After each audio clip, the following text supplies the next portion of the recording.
So hi, Jason. Welcome to the Founders Predicament podcast. Thank you for having me. And I'm a big admirer, big fan of your work. I think you know that. We've been in Appreciate it. touch for about a year and a half, 2 years, and it's a real Yep, pleasure to have you on the show. So thank you. absolutely. And thank you for your friendship and business, and appreciate everything to date. So tell me, so how did you, like before you started Startup Boost, you're the founder of Yeah. Startup Boost, right? Yes, correct. Yeah. So what what did you do before Startup Boost?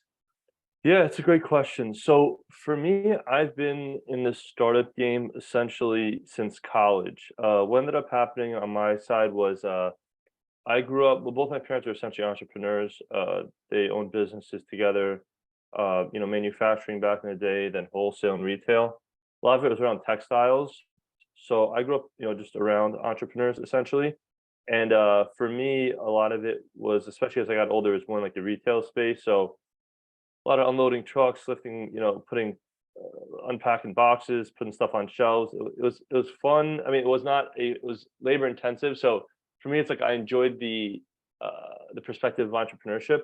I didn't like the grunt work as much that would come in that environment. So when I was in college, actually, one of my brothers, this was way back when, like 2005, he ended up having some like startup he was working on. It was essentially kind of like a YouTube, like with annual, it was focused on like a higher end content and like annual award show. He went to film school. So anyway, that ended up going belly up, but I ended up, having the perspective of seeing like technology built. So for me, that was like an aha moment, like, oh wow, I can be an entrepreneur behind the computer, right?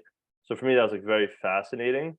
And so, I mean, when I was in college, I worked at like the bank and then a couple things, but I remember just being like, all right, I like this whole tech thing. Like this thing is like calling my name. I'm enjoying it. So, yeah, I don't want to say like there really was no career before startup. I mean, I've kind of been in this startup space for a long time. Before Startup Boost specifically, like I had when I was still in college, myself and a friend, we had this like he brought me on to be part of like this startup event series, and we eventually started doing events for a co-working space. So before I did Startup Boost, we were at a co-working space, and essentially it was a good experience for me because there was like 4 or 5 events a week. So I got to like experience everything, right? From like panels to mixers to multi-day hackathons. I kind of had a chance to produce all of it, right? From like lining up the chairs to setting up the mics to sourcing the speakers, kind of A to Z. So we were kind of doing it on our own. Then we essentially started doing it for a co-working space, and eventually I ended up starting my own thing, which was Startup Boost, right? Right. And that So that was is kind of just, like the early, yeah, that was kind of early. yeah. So, and Startup just Boost. for the record, Startup Boost is, well, why don't you explain what Startup Boost is? Yeah, absolutely, absolutely. So actually, funny enough, the first couple years, Startup Boost was essentially an event series, right? We were just hosting tech events. Didn't have a great business model. I was just like, let me get sponsorships, and I was in my early 20s, so I was like, you know what, my network is my net worth. Let's kind of see where this goes. So for many years, right, I essentially had to like, either work in the family business or work a day job in sales at a startup just to sustain Startup Boost because the business model was not good. It was just events. Like there really wasn't much to it besides that, and selling sponsorships is not a fun business model. It's a grind, right? So what ended up happening was I realized in call it that pre-seed series A, which is where most of our attendees kind of were at and still are at in terms of their businesses. I noticed there's a uniform set of needs, right? So since I was working at startups, I started to pick up certain skills, and I saw kind of a correlation to what a lot of these startups needed. So at first I did some consulting work, and over the years, that morphed into a full-on agency. So, we don't do anything technical. We're like a non-technical agency. We do like marketing, design, that type of thing. But what ended up happening was again, we were growing the event series with honestly no great business model. And again, my mindset was just build it, see what happens, because I'm meeting some really high quality people. And then I saw kind of a need in the market by literally talking to like thousands of founders and investors over the years, and it was just the same thing over and over. So I started to solve for X, I guess if you want to call it that in scenario. And that's how the agency essentially came about. And so fast forward to today, we have about 30,000 people on our newsletter. I think I want to say like 30, 40,000 across our socials. And we're now that it's a kind of post-COVID and we're out of the weeds, we're going to start going full force again with events. Just to give you an idea, like this month in August of 23. We have a dinner we're hosting tomorrow for some founders. Thursday we're doing a panel. So, we're back to being super active on the event side. Because Right. for us, it's like it's interesting, I feel like, because we're an agency, but really our ethos is like a community, right? Like, that's kind of what we were originally for many years with no agency. So we kind of always gravitate back towards that in terms of the concept of community building for the sake of community building, and then any derivatives or ancillary benefits are kind of a cherry on top, which is pretty much the agency. Okay, so let me Yep. hone down on one of the details that I think people who don't know your business won't Yeah. be familiar with, which is, so what are you solving? So I understand startups, and that's why I started the podcast. Yep. Startups have a lot of pain points and a lot of there's a lot of inertia to overcome just to get started. How Yep. do you help? How do you help these nascent founders with their business? Definitely. I'd say one of the bigger ones for us is really having the mindset of like 2 ears, one mouth, and really listening twice as much as we speak when we talk to an early stage founder, because I think half the battle for them is, or at least in terms of helping them, is almost like playing psychologist a little bit and understanding like where they're struggling as a business, right? And then figuring out the best path forward. So an example of that, like we were talking to a client yesterday, and we ended up landing on was doing like an annual conference. They're more in the Web3 space, but the idea is, well, we ended up coining kind of a digital shadow leading up to the event. So if the event is in Q1 24, right, what we're going to do is we're going to have all these action items that if you do them on the blockchain, on the startup's platform, you're going to get some near-term kind of digital benefits like NFTs or whatever else. But if you continue to interact leading up to the event, meaning getting people to sign up or marketing our event or our brand for us, you're going to get certain IRL or in real life benefits at the conference. Like, oh, because you achieved the gold badge, you're going to have VIP access at the conference, right? So, and the reason we came up with this idea was because this startup is in the film space. There's some correlation back to like the Star Wars. It's kind of like this indie film that was done around Star Wars that we're going to kind of feature as part of the call to action for the conference, because we know that Star Wars obviously has a rabid audience, right? So we're going to bank on kind of the Star Wars fandom to create this digital shadow on the blockchain leading up to this annual conference. That's like a cool IRL. So again, even like in that scenario, we took 2 1-hour meetings just listening to him, being like, all right, tell us about the business. What are some of the cool things going on? Like, what has worked so far? What hasn't, right? So in terms of like solving problems for startups in earlier stages, it's, there's a range of solutions. And I think what's important for us internally, at least, is like we have our best practices. So if it's like B2B lead generation, we know to go to LinkedIn. We've just done it for a long time, right? There's certain stuff that's kind of, I guess, quote unquote, off the shelf for us internally in terms of process. But for certain startups, like I think some of them, will sometimes be so heads down on product or kind of blinders on that they'll not realize like how much they've actually done to date and how they're just like a couple of steps away from, in terms of strategy, from like going from nascent to like, starting to get that traction and make moves. It kind of reminds me of that one meme everyone's probably seen where the 2 guys are digging, they're about to hit the diamonds and one guy walks away, the other guy keeps digging. You know what I mean? You ever seen that one? So it's No, like but this. I Yeah, can the picture it. concept is that if they kept going, they're about to hit the diamonds, right? So just the idea of like for us at least, like the way we help those earlier stage startups is like understanding, again, kind of almost doing like an autopsy, like an audit early on, understanding kind of like the opportunities and the successes and failures, and then creating a strategy. And sometimes, and it really depends on like the startup, and there's definitely a spectrum. Some are just like, hey, we should do a little more PR and we'll be there, right? Or some might be like, hey, we have to go like A to Z on their marketing strategy and their, digital marketing, from their brand guidelines Yeah. to the way they tell. There's a spectrum, but to me, in terms of like getting startups from like bad to good or even good to great, a lot of it is about just really kind of understanding the chessboard, if that makes sense. Right. And so, without wanting to get into extreme detail, so how do you make Yeah. money from those early startups where you're Oh yeah, doing the definitely. one mouth, 2 ears role? Yeah, definitely. So, I mean, in terms of our model specifically, I mean, look, there's startups who are too early for us. Like, there's some startups come to us who are just like idea stage, little to no budget. In those scenarios, we're just like, hey, look, like we'll take a call, we'll spend an hour with you, give you some feedback, but it's probably just not an opportunity at the moment. But like for example, there's startups that we work with who raised millions and millions of dollars. So for them, it's less about like budget and more about just like, can you solve for X? So yeah, I mean, it's a range, right? Some startups, for example, will hire us for deck design or help them through deck content. Others will say, hey, I need to go outbound on LinkedIn. I need help top of funnel. We'll do that.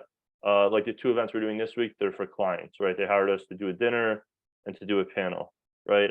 Some startups even come to us for fundraising because we do have a large network of investors. So they'll come to us, we'll help them with their narrative, we'll get their deck buttoned up, and then we'll go outbound to some investors in our network and set up some more meetings. So I'd say, like I mentioned earlier, we're like a non-technical agency, but I feel like we do everything besides development, if that makes sense. So it's Right. like Yeah. we do fundraising, we do sales, we do digital marketing, we do PR, we do design, we do events. It's like everything that's not technical, we do. You know what I mean?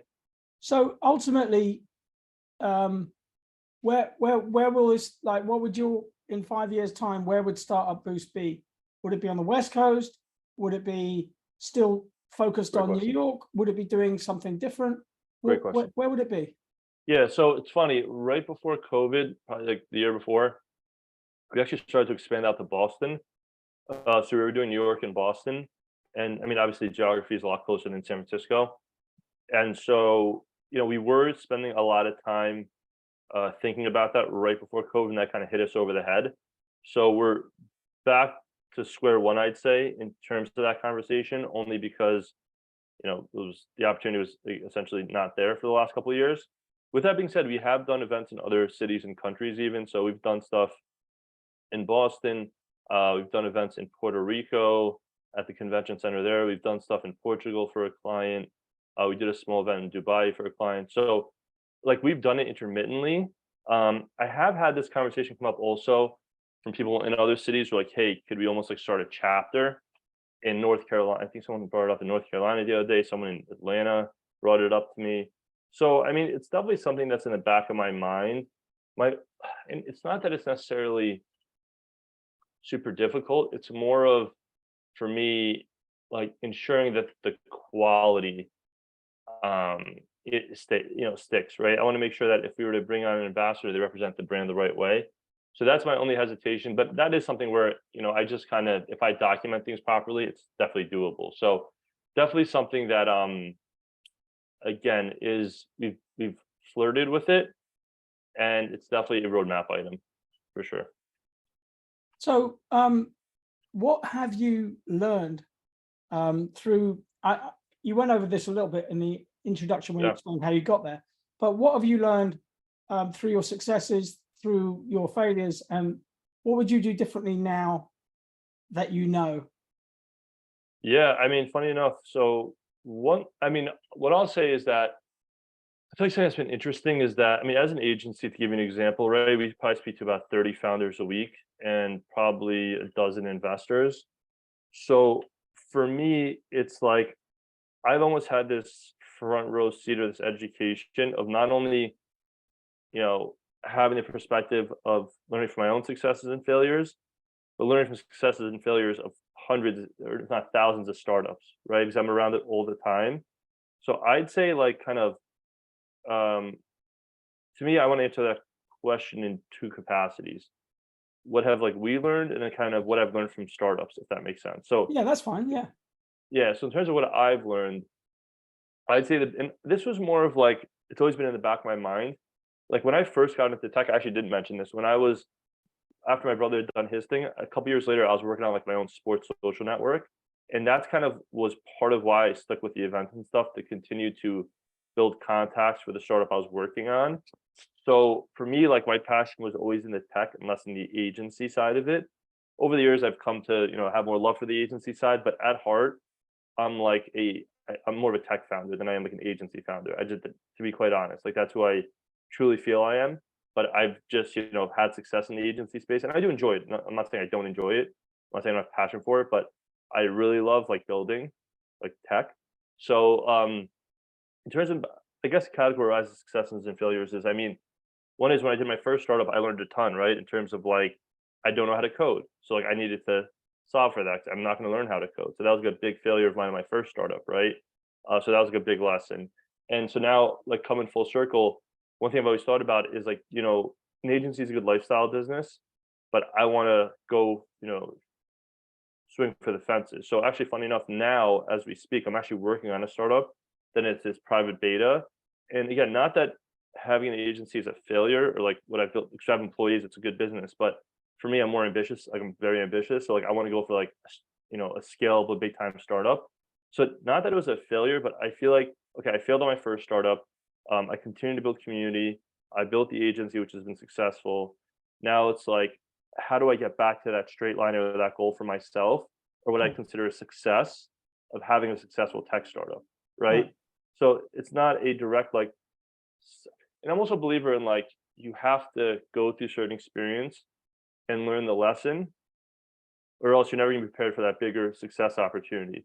So I'm Right. not like it's funny when people say success or fail. I always use the quote of like I'm a big believer either you succeed or you learn, right? The only time I see you fail is if you keep making the same mistake over and over and just like continually just going down that rabbit hole. Okay, sure, that could be failure because you're just not adjusting your actions, Yeah. or you know what I mean. So yeah, I'd say like in my career, I've had successes and failures, and what I've learned from them is like a lot, to be quite honest. Because in going back to doing an agency, it taught me so much about startups.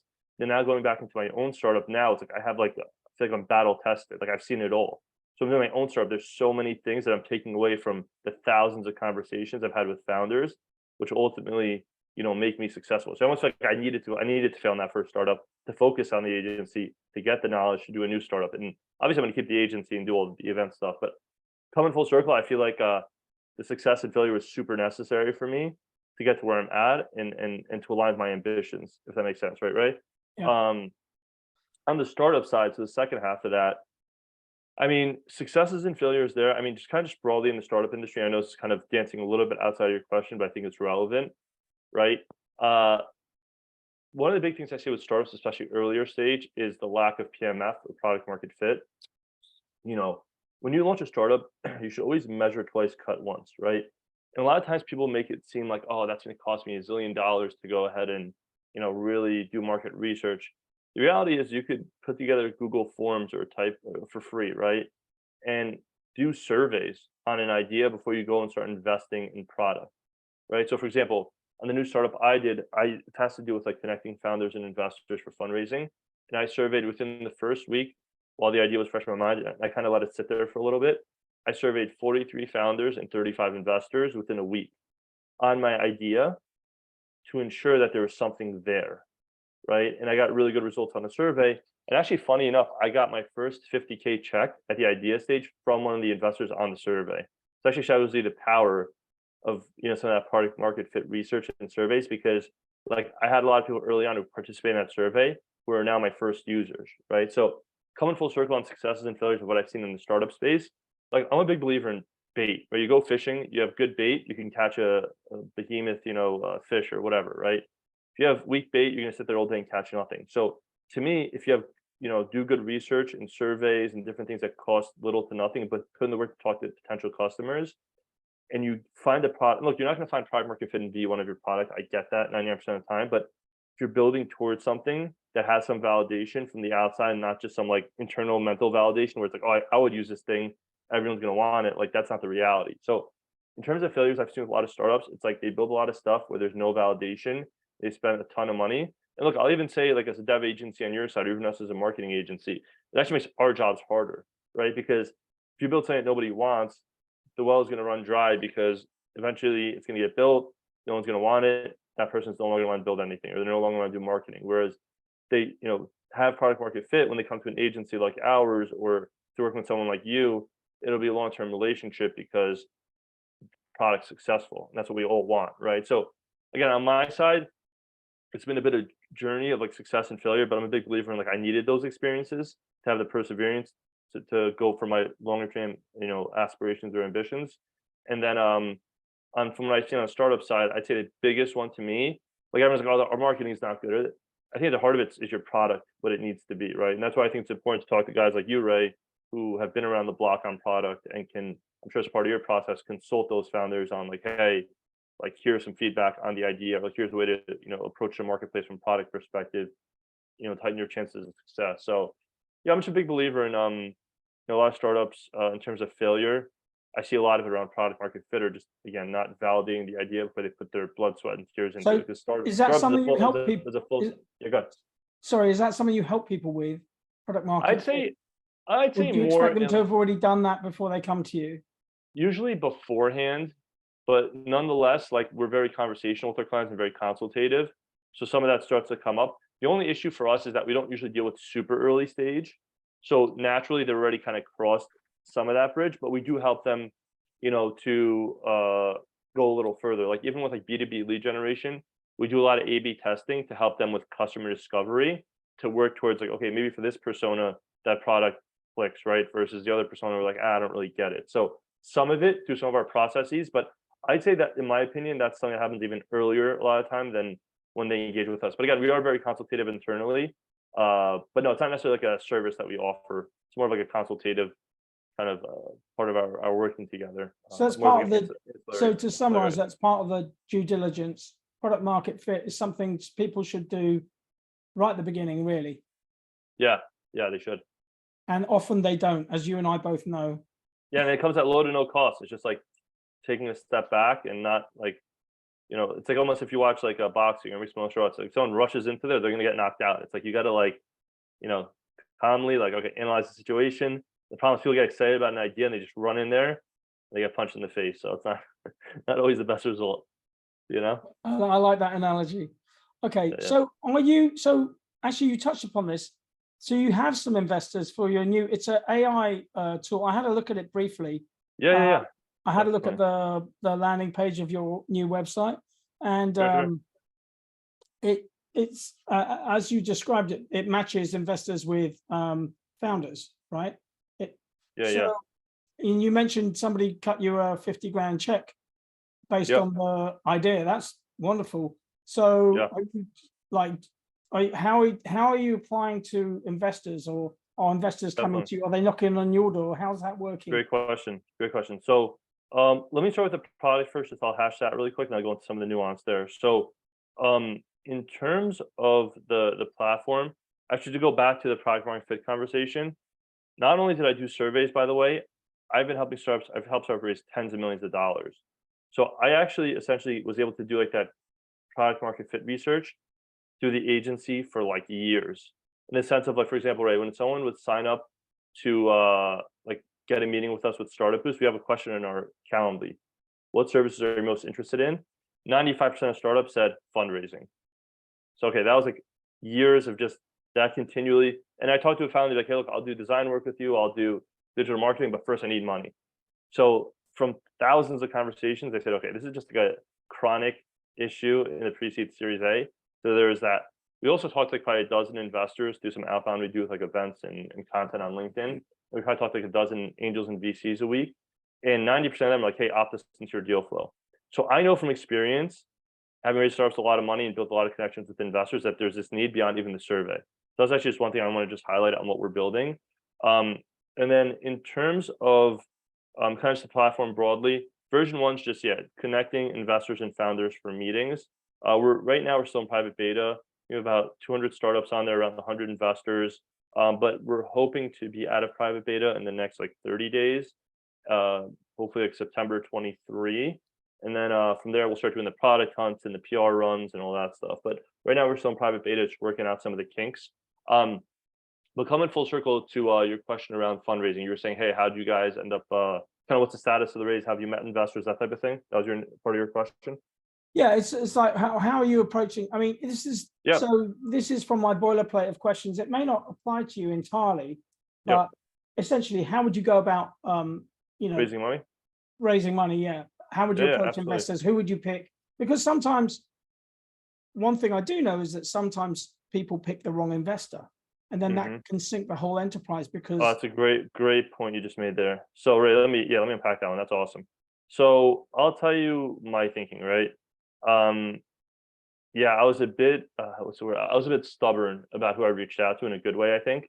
So that first 50K, so those guys who came in, they used to be a dev, they still are like a venture studio, but they were a dev shop years ago and they used to sponsor Startup Boost, right? So I had a good working relationship with the two partners there. They ended up raising a fund. So like Jason, it was funny enough that it was towards the end of 2, they're like, hey, look, Jason, we have 1 check left in the fund. We got to send it out before the end of the year. We're literally betting on you. We know you. We know like you're obsessed with this space and that like you've been solving for X in like a consultative manner for a while.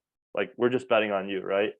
And so that was one where I have great rapport. Like I was talking to one of the partners yesterday. Like I get on the phone with this guy. He's like my buddy. Like we just have great conversations. Like he goes above and beyond for me. You know, I do my best to bust my ass for the startup. You know, like we just have a really good relationship. So that was huge.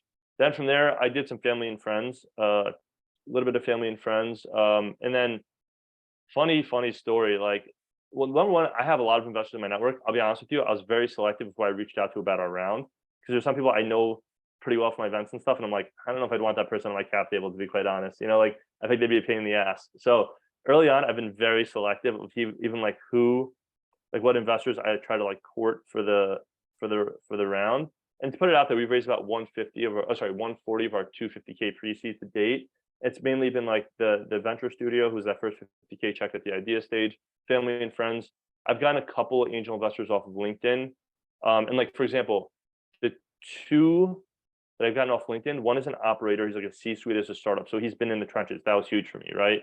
The other guy is at like a Fortune, like top like 3 company. It's a really big company. I'm gonna drop a bunch of names and stuff, but he's a top guy there. And he like leads monetization of product at that company. So I'll get on the phone with this guy and he'll be like, Jason, like there's a time to value issue on this page. When I get there, there's not enough activity. How can you solve for that? So like not only is he an angel, he's like consulting me on like how to improve the product.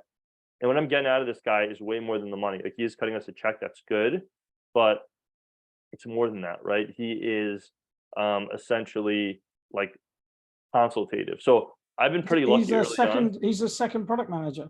Exactly, yes. And even like it's a crazy story, but like we have this intern actually. It's a crazy story. So we met him at in Dubai at a client conference. He is a student at NYU Abu Dhabi, and he actually came out as an intern. It turns out like he does some angel investing. Long story short, and he's actually cutting us a check, and he's an intern for us, which is like the craziest thing. An intern investing in a startup. I don't think it's ever happened before. But funny enough, and to me, that was actually a good validator because like he does a lot of competitor research for us. He's in the trenches with us, and for him to be like that deep into the business and be like, I want to cut a check, to me, like that's a win because that means like the team truly believes in you. If they're like the interns are even investing, you know what I mean? Like that's a pretty you don't hear that every day. So look, for me, I'd say I've been actually very careful, to your point, right, on the investors. Like I have that concern of like bringing in the wrong person who kind of spoils the pot. You know what I mean?